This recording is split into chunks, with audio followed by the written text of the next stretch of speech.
Merhaba arkadaşlar. Bugün Eczacıbaşı hisse analizini yapacağız arkadaşlar. Birlikte değerlendireceğiz, ayrıntılarına bakacağız. Ancak yatırım tavsiyesi vermiyorum. Yani YTD arkadaşlar, yatırım tavsiyesi değildir. Eğer merak ettiğiniz bir hisse varsa mutlaka yorumlara yazın.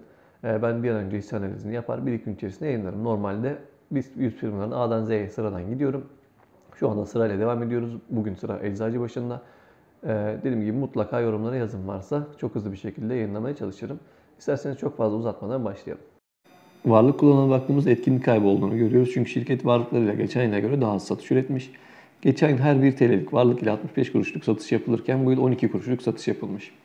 Stok yönetimine baktığımızda verimlilik kaybı var arkadaşlar. Stok tutma süresi 35.5 günden 140 güne yükselmiş. Alacak yönetimine baktığımızda tahsilatların yavaşladığını görüyoruz. Ortalama tahsilat süresi 82.6 gün uzayarak 106 güne yükselmiş. Borçlar ise ortalama 96 günde ödenmiş. Cari oran trendi negatif çünkü cari oran geçen yıl 1.94 iken bu yıl 1.68'e gerilemiş. %13'lük bir likidite daralması gözüküyor. Cari oran seviyesi yeterli.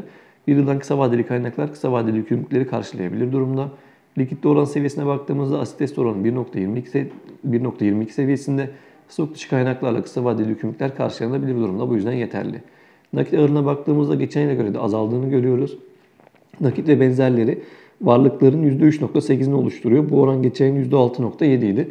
Buradaki azalış bizim için olumsuz. Günlük ödemeler için kitleye baktığımızda şirkete ek bir nakit girişi olmasa bile 183 gün daha ödemeleri sürdürebilecek durumda.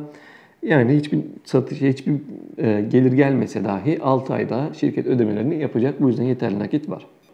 Öz kaynak oranı çok güçlü çünkü kaynak dağılımı içerisinde öz kaynakların oranı %83. Uzun vadeli yükümlülükler %10 iken kısa vadeli yükümlülükler %6. Öz kaynak trendine baktığımızda bir artış var. Ana ortaklığa ait öz kaynaklar yıllık bazda %151 artmış. Toplam borç trendinde azalış var arkadaşlar. Kaldıraç oranı geçen yıl 0.22 iken bu yıl 0.17'ye gerilemiş. Varlıklar geçen seneye göre daha az borçla finanse ediliyor anlamına geliyor. Bu yüzden bizim için olumlu. Toplam borç seviyesine baktığımızda düşük, kaldıraç oranına göre düşük seviyede şirket borçluğu var. Net borç seviyesine baktığımızda FAVÖK'ün 1.53 katı ortalama düzeyde diyebiliriz. Kısa vadeli borç seviyesine baktığımızda düşük olduğunu görüyoruz. Öz kaynakların 10.000'de 8'i kadar arkadaşlar. Öz kaynaklara kıyasla gayet düşük seviyede borcu var. Satış finansmanında borç kullanımına baktığımızda artış var. Buradaki artış finansman maliyetlerinde artış yaratabileceği için bizim için olumsuz. Kısa vadeli borç oranına baktığımızda azalış var. Kaynak yapısında kısa vadeli borçların payı geçen yıl %0.8 iken %8.1 iken bu yıl 6.5 seviyesine düşmüş. Yani daha uzun vadeli borç çevrim imkanı oluşabilir. Finansman borç oranına baktığımızda artış var arkadaşlar. Kısa vadeli borçlar içerisinde finansal borçların payı %47. Geçen yıl bir oran %44'müş. Artması istenmeyen bir durum ancak çok küçük bir yükseliş var diyebiliriz. Finansal gider trendine baktığımızda azalış var. Finansal borçlar geçen yıla göre %95 azalmış. Finansal giderler ise yıllık bazda %51 azalmış. Yani buradaki azalışlarda net kâra pozitif etki yapabilir. Kârın finansal giderleri karşılama gücü kritik olarak gözüküyor çünkü faiz ve vergi öncesi kâr finansal giderlerin 2 katı, ancak işte burada başa baş noktasına yakın olması nedeniyle kritik dedik. Faaliyet kâr marjında azalış, net kâr marjında ise artış var arkadaşlar. Faaliyet kâr marjı geçen yıl %20 iken bu yıl %14'e gerilemiş. Net kâr marjı ise geçen yıl %12 iken bu yıl %15'e yükselmiş. Faaliyet kâr marjı neden azaldı dersek satışların maliyetlerin oransal olarak arttığını söyleyebiliriz. Öz kaynak kârına baktığımızda bir azalış var. Geçen yıl %8 olan öz kaynak kârlılığı bu yıl %7'ye düşmüş. Bu da ne demek oluyor? Şirket her 100 TL'lik öz kaynağıyla 7 TL'lik kâr elde ediyor. Öz kaynak kârlılığı neden azaldı dersek buradaki verimlilik kaybı, borçluluk düşüş gibi sebepleri söyleyebiliriz. Aktif kârlılığına baktığımızda azalış var. Geçen %20.2 olan aktif kârlılık böyle %6.2 seviyesine kadar düşmüş. Ciro büyümesinde azalış var. Satışlar yıllık %6.4 azalmış. FAVÖK büyümesine baktığımızda yine bir azalış var. Satışlardaki gerileme ile birlikte FAVÖK'te %28'lik azalış var.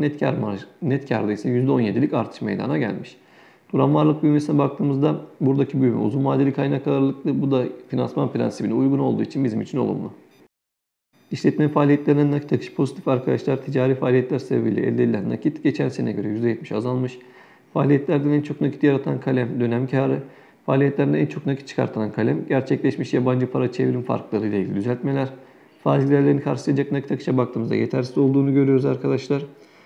Ticari faaliyetlerden yaratan nakit finansman giderinin bir katı. Burada nakit ile faiz giderleri karşılansa da yani karşılanamayacak kadar olduğu için daha fazla borca ihtiyaç duyulabilir. En büyük yatırım harcaması maddi ve maddi olmayan duran varlık alımı. Serbest akışa baktığımızda pozitif. Buradaki pozitiflikte borçlanma olan ihtiyacı azaltabilir. En büyük finansman kalemi borçlanmadan kaynaklanan nakit girişler.